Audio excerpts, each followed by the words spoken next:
الحمد لله رب العالمين والصلاة والسلام على رسوله الكريم وعلى آله وصحبه أجمعين. أما بعد، فإن الله تعالى قال: إن عدة الشهور عند الله 12 شهرا في كتاب الله يوم خلق السماوات والأرض منها 4 حرم ذلك الدين القيم فلا تظلموا فيهن أنفسكم. صدق اللہ العظیم. میرے عزیز طلباء اور دینی بھائیوں، آج 9 محرم الحرام ہے. کل کی تاریخ یعنی ہفتے کی تاریخ 10 محرم الحرام ہوگی، جسے ہم اور آپ یوم عاشورہ کے نام سے جانتے ہیں، یاد کرتے ہیں. یوم عاشورہ کو بہت سارے لوگ شہادت حسین کی وجہ سے بھی یاد کرتے ہیں. حالانکہ اس سے پہلے گزشتہ جمعہ کے بیان میں نے اس کی وضاحت کی تھی کہ ماہ محرم الحرام کی اپنی اہمیت ہے، اس لیے کہ وہ اشہر حرم میں شامل ہے. 4 محترم مہینے جنہیں کہا گیا ہے، ان میں ایک محرم الحرام بھی ہے. اسی طرح محرم الحرام کی اہمیت ہے، یوم عاشورہ کی اہمیت ہے، اس لیے کہ اللہ کے رسول صلی اللہ علیہ وسلم جب تک مکہ مکرمہ میں تھے 10ویں محرم الحرام کا روزہ پابندی سے رکھتے تھے. مدینہ آنے کے بعد بھی آپ نے 10ویں محرم یعنی یوم عاشورہ کا روزہ رکھا.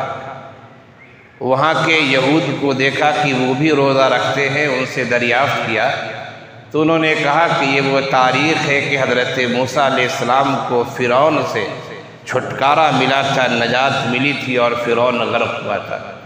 تو اللہ کے رسول صلی اللہ علیہ وسلم نے فرمایا کہ ہمیں یہود کی مخالفت کرنی چاہیے، یا یہ کہا کہ خالف الیہود، یہود کی مخالفت کرو اور 10 کے ساتھ اس کے آگے اور پیچھے ایک دن ملا دو.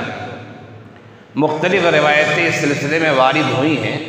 ان روایتوں کو دیکھتے ہوئے بہت سارے علماء کرام نے، جیسے علامہ ابن قیم علیہ الرحمہ نے زاد المعاد میں، حافظ ابن حجر رحمۃ اللہ علیہ نے اپنی مشہور کتاب فتح الباری میں، اور علامہ یوسف بن نوری علیہ الرحمہ نے بھی، اور بھی دیگر علماء نے یہ ذکر کیا ہے کہ یوم عاشورہ کے روزے کے 3 درجے ہو سکتے ہیں.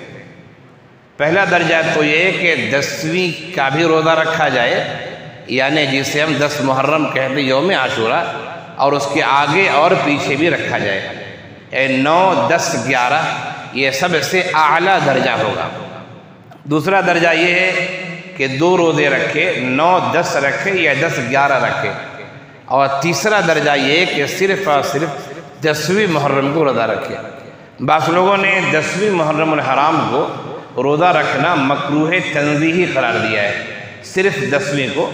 لیکن علامہ یوسف بن نوری علیہ الرحمہ نے یہ بات لکھی ہے کہ جو چیز اللہ کے رسول صلی اللہ علیہ وسلم سے ثابت ہو اس پر مکروہ کا حکم لگانا، یہ بات تو صحیح نہیں لگتی ہے.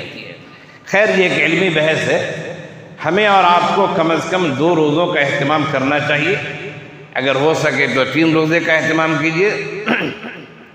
یہ تو ہوئی محرم الحرام اور یوم عاشورہ کی ایک بات جو میں نے گزشتہ ہفتے بھی کہی تھی، اور تکرار کے طور پر، یاد دہانی کے طور پر میں نے ابھی بھی کہا. ایک وہ بات جو ہمارے سماج میں مشہور ہے، اور وہ یہ کہ 10ویں محرم کی جو اہمیت ہے یا محرم الحرام کی جو اہمیت ہے وہ شہادت حسین کی وجہ سے ہے. یہ عوام الناس کی بہت بڑی غلطی ہے. حقائق کو چھوڑ کر وہ روایات میں کھو چکے ہیں، جس کی وجہ سے انہیں حقیقت کا علم نہیں ہے. شہادت حسین کی حقیقت کیا ہے؟ یہ ایک ایسا موضوع ہے جس موضوع پر گھنٹوں بولا جائے تب بھی تشنگی باقی رہے. لیکن جمعے کا وقت مختصر وقت ہوتا ہے، اتنی تفصیلی گفتگو نہیں ہو سکتی ہے. میں آپ کے سامنے شہادت حسین کی حقیقت سے متعلق 2-4 باتیں کہوں گا۔ اللہ ہمیں بھی سمجھنے اور صحیح طور سے سمجھانے کی توفیق دے اور آپ کے ذہن و دماغ میں بھی وہ بات اچھی طرح بیٹھے۔ پہلی بات تو یہ سمجھنا چاہیے کہ حضرت حسین رضی اللہ عنہ جو نواسے رسول تھے، اہل بیت سے تعلق تھا، یقیناً ان کی اہمیت تھی، ہے اور رہے گی۔ خاندان نبوت سے تعلق تھا، یہی بہت بڑی بات ہے۔ اور پھر اس کے بعد کہ اللہ کے رسول صلی اللہ علیہ وسلم نے جن محبتوں کا اظہار کیا ہے اور جن پیار کا اظہار ان کے ساتھ کیا ہے، ویسی محبت بہت کم لوگوں کے ساتھ دیکھنے کو ملتی ہے۔ اللہ کے رسول صلی اللہ علیہ وسلم نے فرمایا کہ یہ حسن اور حسین سید شباب اہل جنت کے نوجوانوں کے سردار ہوں گے، اور حضرت حسن حسین کی والدہ محترمہ حضرت فاطمہ رضی اللہ عنہ جنت کی عورتوں کی سردار ہوں گی۔ یہ بہت بڑی فضیلت ہے جو نبی کے زبان اقدس سے بیان ہوئی ہے۔ حضرت حسن اور حسین سے اللہ کے رسول صلی اللہ علیہ وسلم یعنی ان کے نانا جان انتہائی محبت کرتے تھے۔ ایک دفعہ کی بات ہے کہ اللہ کے رسول صلی اللہ علیہ وسلم مسجد نبوی میں خطبہ دے رہے تھے۔ حضرت حسن حسین دونوں میں سے ایک آ رہے تھے اور بچپنے کی وجہ سے لڑکھڑا رہے تھے۔ اللہ کے رسول صلی اللہ علیہ وسلم ممبر سے اتر کر اپنے نواسے کو گود میں لیا اور اپنے پاس رکھا اور پھر اگلا خطبہ دیا اور فرمایا کہ قرآن کریم نے جو کہا ہے انما اموالکم و اولادکم فتنہ، واقعی میں مال اور اولاد آزمائش ہے۔ میں اپنے نواسے کی وجہ سے ممبر سے اتر گیا۔ یقیناً اولاد کی محبت ایسی ہوتی ہے کہ کبھی کبھی انسان ایسے حد کو بھی پار کر جاتا ہے کہ جو شریعت میں مناسب نہیں ہوتی۔ یہ آزمائش، اس آزمائش کو سمجھنا چاہیے۔ یہ محبت تھی نانا جان کی اپنے نواسے سے۔ اور جہاں تک شہادت حسین کی بات ہے، یہ اللہ کے رسول صلی اللہ علیہ وسلم نے پیشن گوئی دے دی تھی۔ ایک دفعہ حضرت جبرائیل علیہ السلام تشریف لائے تھے اور انہوں نے یہ کہا تھا کہ آپ کا یہ نواسہ شہید ہوگا، اور یہ بھی کہا حضرت جبرائیل علیہ السلام نے اگر آپ کہیں تو میں اس زمین کی مٹی لا کر آپ کو دے دیتا ہوں۔ اور پھر کربلا کی مٹی لا کر اللہ کے رسول کے سامنے پیش کی گئی۔ یہ وہ سرزمین ہے جہاں آپ کا نواسہ شہید ہونے والا ہے۔ حضرت حسین رضی اللہ عنہ کی اہمیت، ان کی منقبت، ان کی قدر و منزلت، ان کی فضیلت ایک دو نہیں دسیوں احادیث سے ثابت ہے۔ اس کا کوئی انکار نہیں کر سکتا ہے۔ انکار وہی کرے گا جس کے اندر ایمان صحیح معنوں میں نہیں ہوگا۔ لیکن مسئلہ محبت کا یہ نہیں ہوتا ہے کہ محبت کی وجہ سے ہم شریعت کے حدود کو پار کر جائیں۔ محبت بھی شریعت کے دائرے میں رہنا ہے، شریعت کے حدود کو پار نہیں کرنا ہے۔ آج حضرت حسین رضی اللہ عنہ کی شہادت کو 1-2 سال نہیں، ایک لمبی مدت، تقریباً 1400 سال کہا جائے، اس سے کچھ کم مدت ہے، لیکن تقریباً 1400 سال کی مدت گزر چکی ہے۔ لیکن آج بھی کچھ لوگ 10ویں محرم کی تاریخ جب آتی ہے تو نوحہ اور ماتم کرتے ہیں، اپنے غریبان کو چاک کرتے ہیں، محبت کا اظہار کرتے ہیں۔ یہ وہ اظہار ہے جو شریعت کے منافی ہے، شریعت کے مخالف ہے۔ اللہ کے رسول صلی اللہ علیہ وسلم کی حدیث انتہائی صاف اور واضح ہے کہ کسی کی موت پر اگر سوگ منایا جا سکتا ہے، غمگین رہا جا سکتا ہے، تو صرف اور صرف 3 دن سے زیادہ غم کا اظہار نہیں ہونا چاہیے۔ اپنے کام میں آدمی لگ جائے، معمولات میں لگ جائے، فرمائے کہ ہاں صرف اور صرف شوہر کا انتقال ہو جائے تو اہلیہ 4 مہینے 10 دن عدت میں گزارے گی، سوگ کے ایام گزارے گی۔ یہ اللہ کے رسول صلی اللہ علیہ وسلم کی واضح حدیث ہے۔ اور پھر ہم نوحہ ماتم، غریبان چاک کرنا، زنجیروں کو مارنا، بلیڈ مارنا، اپنے آپ کو لہو لہان کر دینا، اور نہ جانے کس طرح کے سوگ منانا، یہ انسان کا ذاتی عمل ہو سکتا ہے، لیکن شریعت اسلامیہ سے اس کا کوئی تعلق نہیں ہو سکتا ہے۔ اور مسئلہ صرف شہادت حسین کا نہیں ہے. اگر آپ کو شہادت پر سوگ ہی منانا ہے تو اللہ کے رسول صلی اللہ علیہ وسلم نے حضرت حمزہ رضی اللہ عنہ کو سید الشہداء کا خطاب دیا تھا. اگر آپ کو سوگ ہی منانا ہے تو اللہ کے رسول صلی اللہ علیہ وسلم کے زمانے میں ایک دو نہیں کتنے صحابہ کرام شہید ہوئے، ان کی شہادت پر بھی سوگ منائے. حضرت ابوبکر صدیق رضی اللہ عنہ کے بعد حضرت عمر فاروق رضی اللہ عنہ مسجد نبوی کے محراب میں شہید کیے گئے، ان کی شہادت پہ سوگ کیوں نہیں مناتے؟ حضرت علی رضی اللہ عنہ کو محراب میں شہید کیا گیا، ان کی شہادت پر سوگ کیوں نہیں مناتے؟ حضرت حسن رضی اللہ عنہ کو زہر دے کر مارا گیا ہے، شہید کیا گیا ہے، ان کی شہادت پر سوگ کیوں نہیں مناتے؟ اور ان سب سے زیادہ ایک دردناک شہادت جو حضرت عثمان غنی رضی اللہ عنہ کی شہادت تھی، آخر ان کی شہادت پر سوگ کیوں نہیں مناتے؟ حضرت عثمان غنی رضی اللہ عنہ کی شہادت کا واقعہ پڑھیے، تنہائی میں پڑھیے، سنجیدگی کے ساتھ پڑھیے، شور و شغب سے دور ہو کر پڑھیے. میں سمجھتا ہوں شاید کوئی ایسا بندہ ہوگا جس کی آنکھیں اشکبار نہ ہو جائے اور آنسو نہ گر پڑے. وہ حضرت عثمان غنی رضی اللہ عنہ کہ مدینے میں پانی پینے کے لیے نہیں تھا. مسلمان ہجرت کر کے آئے تھے، پینے کے لیے پانی نہیں تھا. یہودی کا ایک کنواں تھا، حضرت عثمان غنی رضی اللہ عنہ نے اس یہودی سے آدھا کنواں خرید لیا اور مسلمانوں میں اعلان کر دیا کہ میں نے آدھا کنواں خرید لیا ہے، ایک دن میری باری ایک دن اس کی باری، جس دن میری باری ہو تم لوگ جو چاہو پانی نکال سکتے ہو.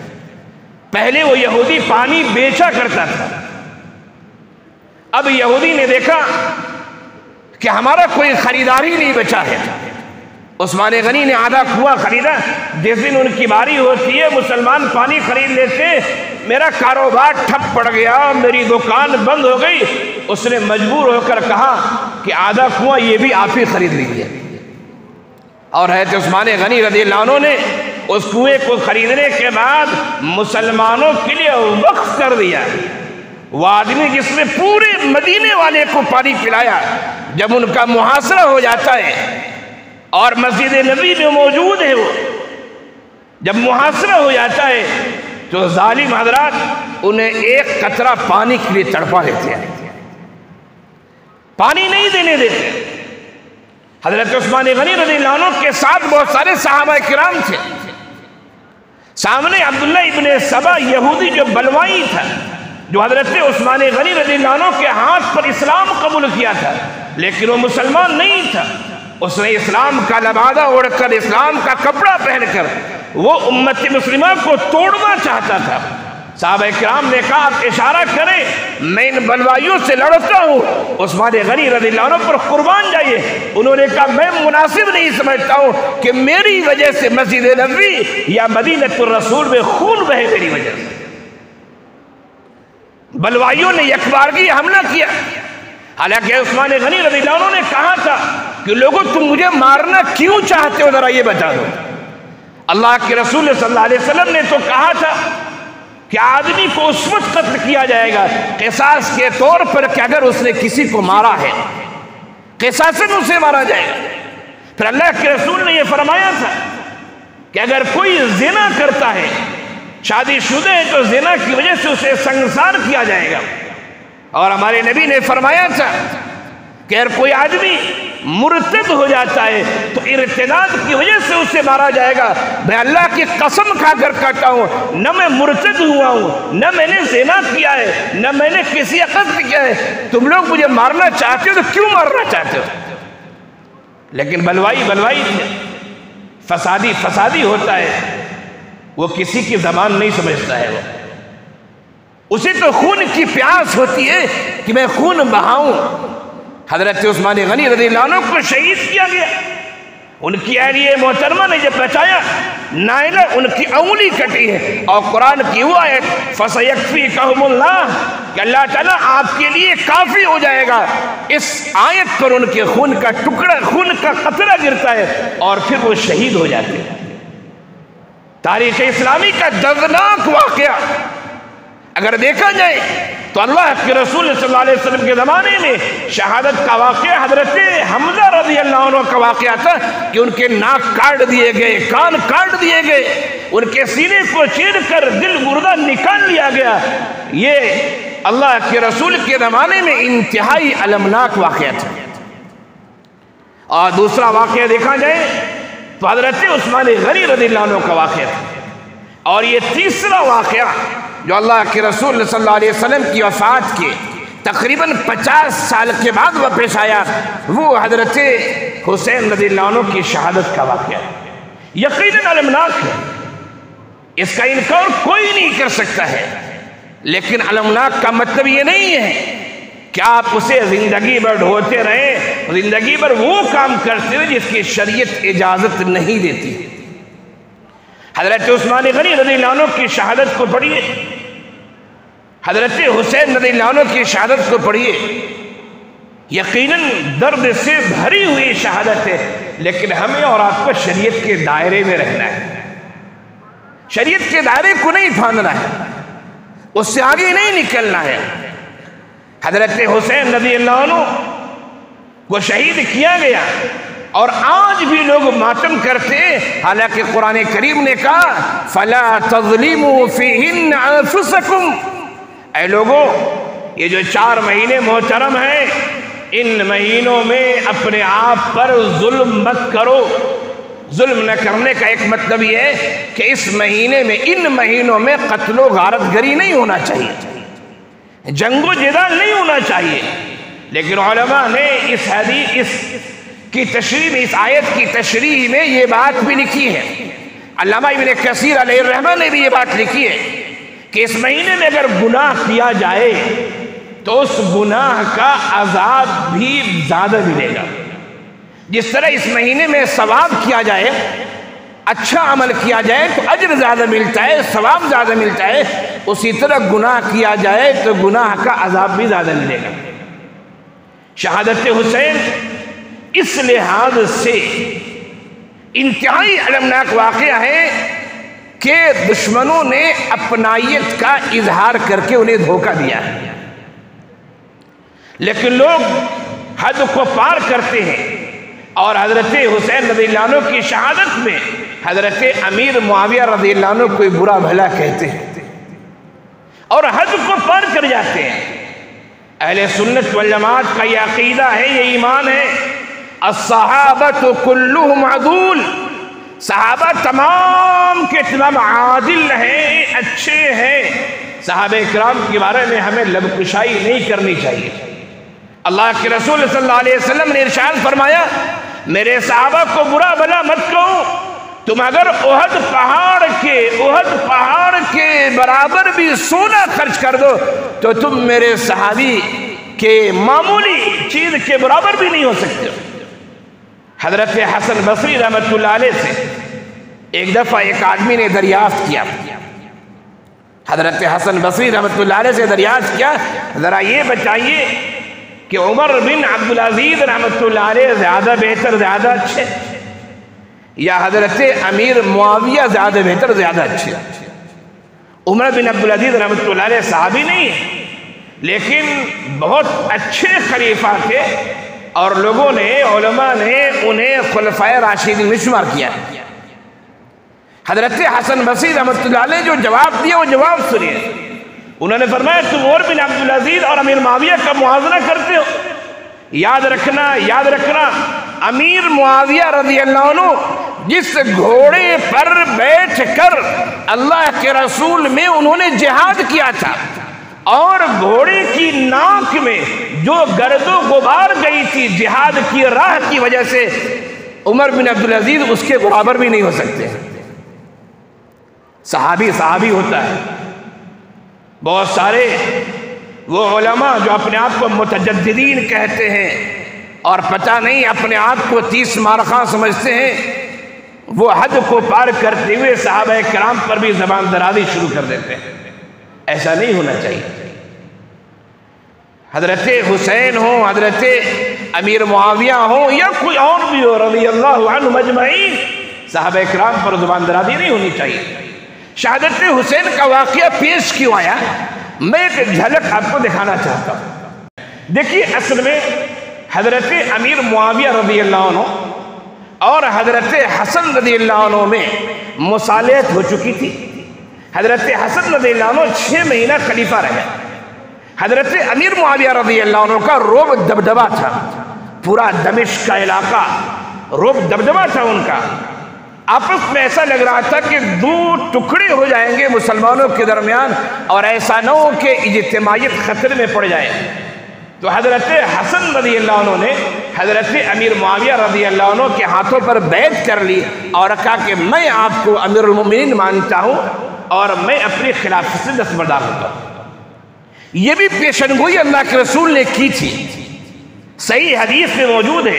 آپ صلی اللہ علیہ وسلم نے فرمایا تھا کہ میرا یہ نواسہ حضرت حسن، میرا یہ نواسہ مسلمانوں کے 2 بڑے گروہوں کے درمیان صلح کرائے گا۔ پیشنگوئی یہ ثابت ہوتی ہے حضرت حسن رضی اللہ عنہ کی خلافت کے 6 مہینے کے بعد۔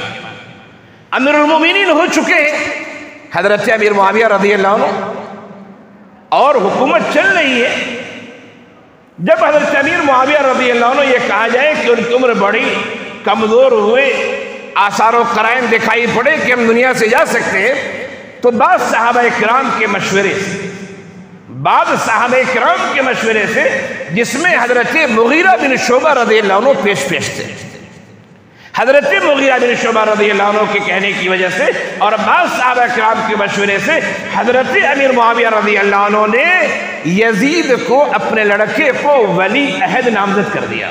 اصل میں کبھی کبھی ایسا ہوتا ہے دوستو کہ معاملے کو کنٹرول کرنے کے لیے کہ کنٹرول کون کر سکتا ہے، کبھی اپنے باپ، بھائی اور اپنے رشتہ دار کو ہی اختیار کرنا پڑتا ہے۔ تو مشورے سے یہ بات طے پائی کہ امیر المومنین، آپ کا جو روب و دبدبہ ہے، آپ کا جو حلقہ ہے اور جو بغاوتیں ہوتی ہیں، اگر کوئی دوسرا ذمہ دار بنتا ہے تو شاید ملک ٹوٹ جائے گا، سلطنت ٹوٹ جائے گی، کنٹرول کرنا مشکل ہوگا۔ اس لیے حضرت مغیرہ بن شعبہ رضی اللہ عنہ نے فرمایا کہ یزید کو ولی عہد بنائیے، انشاءاللہ کنٹرول میں ملک رہے گا، سلطنت میں بغاوت اور دیگر خرافات نہیں ہوں گے۔ خیر، امیر معاویہ رضی اللہ عنہ کے انتقال کے بعد یزید تخت نشین ہوتا ہے۔ وہ صحابی نہیں ہے، تابعی ہے۔ ایسے ولی عہد بنانے کے زمانے سے اختلاف شروع ہو گیا تھا، لیکن خاص طور سے حضرت عبداللہ ابن زبیر رضی اللہ عنہ، حضرت عبداللہ ابن عباس رضی اللہ عنہ، حضرت عبداللہ ابن عمر رضی اللہ عنہ، حضرت عبد الرحمن بن ابی بکر رضی اللہ عنہ، یہ 4 صحابہ کرام خاص طور سے، اور پھر حضرت حسین رضی اللہ عنہ، ان لوگوں نے کہا کہ نہیں، وہ امیر المومنین بننے کے لائق نہیں ہے۔ کیوں لائق نہیں ہے؟ 2 باتیں۔ پہلی بات یہ کہ والد اپنے لڑکے کو جانشین بنائے، یہ اسلام کا طریقہ نہیں ہے، یہ قیصر و کسریٰ کا طریقہ ہے جو اسلامی نظام سے ہٹا ہوا ہے۔ اور دوسری بات یہ کہ یزید کے بارے میں یہ مشہور ہے کہ یزید فاسق و فاجر ہے، بہت سارے ایسے کام کرتا ہے جو صلاح و تقوی والے آدمی کو نہیں کرنا چاہیے۔ فاسق و فاجر بھی ہے، اور یہ سسٹم چل رہا ہے، یہ خاندانی وراثت کا چل رہا ہے، اس لیے ان حضرات کو اشکال ہے۔ لیکن یاد رکھیے کہ اس وقت جس وقت یزید ذمہ دار بنا ہے، اس وقت تقریباً 200 صحابہ کرام موجود تھے، 200 صحابہ کرام موجود تھے، اور تقریباً لوگوں نے بیعت کر لی تھی، ان کو امیر المومنین بنا لیا تھا، مان لیا تھا انہیں۔ حضرت حسین رضی اللہ عنہ، یہ پوری اپنے سازش ہے جو میں نے بتایا کہ عبداللہ ابن سبا جو حضرت عثمان غنی رضی اللہ عنہ کے ہاتھ پر اسلام قبول کیا تھا، اس کی پوری سازش تھی کہ کیسے امت کو توڑ دیا جائے، اور وہ اپنی سازش میں بہت حد تک بہت مرحلوں پر کامیاب بھی ہو گیا۔ خیر، تو یہ عبداللہ ابن سبا اپنا کام کرتا رہا۔ لوگوں کو کوفہ میں یہ خبر ہو گئی کہ حضرت حسین رضی اللہ عنہ نے بیعت نہیں کیا۔ حضرت علی رضی اللہ عنہ کی شہادت کوفہ میں ہوئی تھی۔ کوفہ سے لوگوں نے خطوط لکھنے شروع کیے کہ اے حسین رضی اللہ عنہ آپ آئیے، ہم آپ کے ہاتھ پر بیعت کریں گے، ہم آپ کو خلیفہ مانیں گے۔ ایک دو نہیں، سینکڑوں خطوط آئے۔ حضرت حسین رضی اللہ عنہ نے اپنا چچاداد بھائی حضرت مسلم بن عقیل کو بھیجا کہ ذرا جاؤ معلوم کرو کیا صورتحال ہے۔ وہ جب کوفہ گئے، ان کا بھی لوگوں نے خوب استقبال کیا، ان کے ہاتھ پر لوگوں نے بیعت کرنی شروع کر دی۔ انہوں نے اطلاع دی اور کہا کہ ایسی ایسی بات ہے کہ ہاں لوگ بالکل تیار ہیں، آپ آئیں۔ حضرت حسین رضی اللہ عنہ مدینے سے مکہ آتے، مکے سے سفر ہوتا ہے اور اپنے پورے خاندان کو لے کے چل رہے ہیں سوائے چند افراد کے۔ حضرت عبداللہ ابن عباس رضی اللہ عنہ نے ان کے گھوڑے کی لگام کو پکڑ لیا اور کہا کہ میں اللہ کا حوالہ دیتا ہوں، آپ مت جائیے، کوفہ مت جائیے۔ حضرت عبداللہ ابن عباس نے کہا مت جائیے۔ انہوں نے حضرت حسن رضی اللہ عنہ کو بھی شہید کیا، حضرت علی رضی اللہ عنہ کو بھی شہید کیا، لیکن حضرت حسین رضی اللہ عنہ نے کہا کہ بھائی مسلم بن عقیل نے خبر دی ہے اور یہ دیکھو یہ خطوط موجود ہے، سبوں نے وعدہ کیا ہے۔ خیر بہت اصرار کے بعد بھی حضرت حسین رضی اللہ عنہ قافلے کے ساتھ چلتے ہیں۔ ادھر یزید کو خبر ہو جاتی ہے کہ حسین کا قافلہ آ رہا ہے، معاملہ بگڑ سکتا ہے۔ یزید نے حر بن زیاد کو بھیجا کہ ان کو روک دینا، غالباً 1000 کی فوج لے کر وہ آیا تھا۔ بعد میں پھر اس نے عمر بن سعد کو بھیجا 3000 کی فوج لے کر، جو حضرت سعد بن ابی وقاص رضی اللہ عنہ کے صاحبزادے تھے۔ خیر ادھر یہ قافلہ جا رہا ہے، ادھر سے وہ آ رہا ہے، نتیجہ یہاں تک پہنچتا ہے، راستے میں یہ بات معلوم ہوتی ہے کہ لوگوں نے مسلم بن عقیل کو، جن کو حضرت حسین رضی اللہ عنہ نے بھیجا تھا حالات معلوم کرنے کے لیے، لوگوں نے انہیں قتل کر دیا ہے، شہید کر دیا ہے۔ اب حضرت حسین رضی اللہ عنہ کی رائے بدلتی ہے کہ مجھے کربلا نہیں جانا چاہیے، اس لیے کہ میرے نمائندے کو مار دیا گیا ہے۔ لیکن رائے بدلتی، لیکن حضرت مسلم بن عقیل کے جو افراد تھے انہوں نے کہا کہ نہیں، اب تو واپس نہیں جا سکتے، ہمارے آدمی کو مار دیا گیا، اب واپس نہیں جا سکتے۔ خیر ادھر سے قافلہ جاتا ہے، ادھر سے یزید کا قافلہ آتا ہے، بات چیت ہوتی ہے۔ حضرت حسین رضی اللہ عنہ نے اس جھولے کو، اس بوریے کو کھولا اور خط نکال کے نام لے کے پکارا، اے فلاں تم نے بلایا تھا۔ اور یزید کی فوج میں وہ افراد موجود تھے جو کوفہ سے شریک ہو گئے تھے۔ حضرت حسین رضی اللہ عنہ نام لے لے کر کہا، اے فلاں ابن فلاں، اے فلاں ابن فلاں، اے فلاں ابن فلاں، تم نے بلایا تھا اور آج تم مجھے دھوکہ دے رہے ہو، بے وفائی کر رہے ہو۔ اب معاملہ انتہائی بگڑ چکا تھا۔ تو جن لوگوں نے بھی خط لکھ کر ان کو بلایا تھا، کیا یزید ان کو چھوڑ دے گا؟ یزید فوراً، اچھا تم لوگوں نے خط لکھ کے بلایا تھا، تم ہمارے خلاف سازش کر رہے تھے، یقیناً سب کی گردن کٹے گی، بچے گا کوئی نہیں۔ تو فوج میں وہ لوگ یا فوج کے ساتھ وہ لوگ جو مل گئے تھے، ان کو یہ خطرہ ہوا کہ نہیں، اب اگر معاملہ جنگ کا نہیں ہوتا ہے اور حضرت حسین بچ جاتے ہیں، میری تو پوری پول کھل چکی ہے۔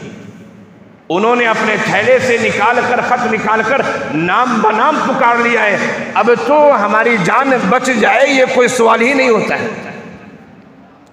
اس لیے وہ لوگ تل گئے کہ نہیں، جنگ ہونی چاہیے۔ حالانکہ حضرت حسین رضی اللہ عنہ نے فرمایا کہ میں جنگ کے نہیں آیا ہوں، تم نے بلایا تو اس لیے آیا ہوں۔ میں 3 باتیں کہتا ہوں، یا تو مجھے واپس مکہ جانے دو، میں لڑنے نہیں آیا، یا دوسرا کام یہ کرو کہ مجھے مسلم ملک کی سرحد پر بھیج دو، میں وہاں پر کافروں سے لڑ کر شہید ہو جاؤں گا، یا تیسرا کام یہ کرو کہ مجھے دمشق جانے دو، میں خود یزید سے بات کروں گا۔ یہ تینوں میں سے کسی معاملے میں جنگ کی بات نہیں ہے، لیکن مسئلہ وہی ہے کہ یزید کی فوج میں کوفہ کے وہ لوگ جو شریک ہو چکے ہیں اور جن کا نام لے لے کر مجمع میں حضرت حسین رضی اللہ عنہ نے اعلان کیا، ان کو للکارا، وہ تو سمجھے کہ اگر دمشق گئی ہے تو میرا پتہ صاف، میرا خاندان اجڑے گا، اور دمشق نہ بھی گئے تب بھی ہماری خیر نہیں ہے۔ یزید کو خبر پہنچے گی کہ ان لوگوں نے حضرت حسین کو بلایا تھا، اب وہاں سے ہنگامہ شروع ہوتا ہے اور پھر جنگ ہوتی ہے اور حضرت حسین رضی اللہ عنہ شہید ہو جاتے ہیں۔ شہادت حسین کے متعلق ادھر ادھر کی روایتیں، قصے، کہانیاں، جس طرح اس سے پہلے جمعہ میں کہا تھا میں نے کہ بہت سارے خطبہ اور مقررین اپنا امپریس ڈالنے کے لیے، اپنا روب و دبدبہ ڈالنے کے لیے ایسی ویسی باتیں کہتے کہ شریعت سے کوئی تعلق نہیں ہے۔ حضرت حسین رضی اللہ عنہ کی شہادت المناک ہے، کربناک ہے، دردناک ہے، لیکن یاد رکھیے ہمیں اس کی وجہ سے شریعت کو پار نہیں کرنا چاہیے، شریعت کے دائرے میں ہمیں غرق کو رہنا چاہیے۔ یہ تھی شہادت حسین کی حقیقت۔ بعض لوگ یہ شعر بھی پڑھتے ہیں، اسلام زندہ ہوتا ہے ہر کربلا کے بعد۔ اگر اس شعر پر غور کیا جائے تو ایسا لگتا ہے کہ کفر اور اسلام کی جنگ تھی، کہ اسلام زندہ ہوتا ہے ہر کربلا کے بعد، کربلا نہ ہو تو اسلام زندہ ہی نہیں ہو سکے، مر جائے۔ یہ بھی سوچ کی غلطی ہے، فکر کی غلطی ہے۔ یہ لڑائی اسلام اور کفر کی لڑائی نہیں تھی، یہ لڑائی یہ تھی کہ اسلام کا نظام کچھ اور ہے اور آپ نے جو سسٹم جاری کیا ہے وہ کچھ اور ہے۔ یعنی اسلام کے انتظامی امور میں کہا جائے یا اسلام کے خلافت کے نظام میں کہا جائے، ویسی خرابی آ رہی ہے جو میں نے دو وجہ بتائی۔ ایک لڑکے کو بنایا، دوسری وجہ فاسق و فاجر ہے، لیکن بنایا کیوں؟ صحابہ کرام کے مشورے سے بنایا تاکہ سلطنت کنٹرول میں رہے۔ اور ایسا ہوتا ہے کبھی کبھی ظالم و جابر کو بھی ذمہ دار بنا دیا جاتا ہے۔ حجاج بن یوسف کے بارے میں آتا ہے، کوفہ کی مسجد میں جو بھی تقریر کرنے آتا تھا تو کوفہ کے لوگ جیب میں کنکری لاتے تھے اور خطیب پر کنکری مارتے تھے۔ حجاج بن یوسف وہاں کا گورنر بنایا گیا، اسے پتہ چلا، اس نے آنے کے ساتھ خطبے کی شروعات کی ہے، وہ یہ کہ میں کچھ سروں کو دیکھ رہا ہوں جو کھیتی کی طرح پک چکے ہیں سر، اب فصل کو کاٹنے کا وقت آ چکا ہے۔ سب کی کنکریاں جیب میں چلی گئی، کون کنکری مارے گا؟ جب اس نے یہ کہہ دی کہ میں کھیتی دیکھ رہا ہوں، کھیتی پک چکی ہے، فصل کٹنے کا وقت آ گیا ہے، سب سمجھ گئے کہ جس کی کنکری جائے گی اس کی گردن کٹی۔ حجاج بن یوسف بہت ظالم تھا، بہت جابر تھا، بہت ظالم و جابر تھا، لیکن کبھی کبھی ایسا ہوتا ہے کہ ظالم و جابر کی بھی کچھ خوبی ہوتی ہے، اس خوبی کا بھی ذکر ہونا چاہیے۔ نظام کو کنٹرول کرنے کے لیے وہ ایک ایسا آدمی تھا، کنٹرول کیا۔ اللہ تعالی ہم سب کو شریعت اسلامیہ کو صحیح طرح سے سمجھنے، اس پر عمل کرنے، دوسروں کو سمجھانے کی توفیق عنایت فرمائے۔ وآخر دعوانا ان الحمد للہ رب العالمین۔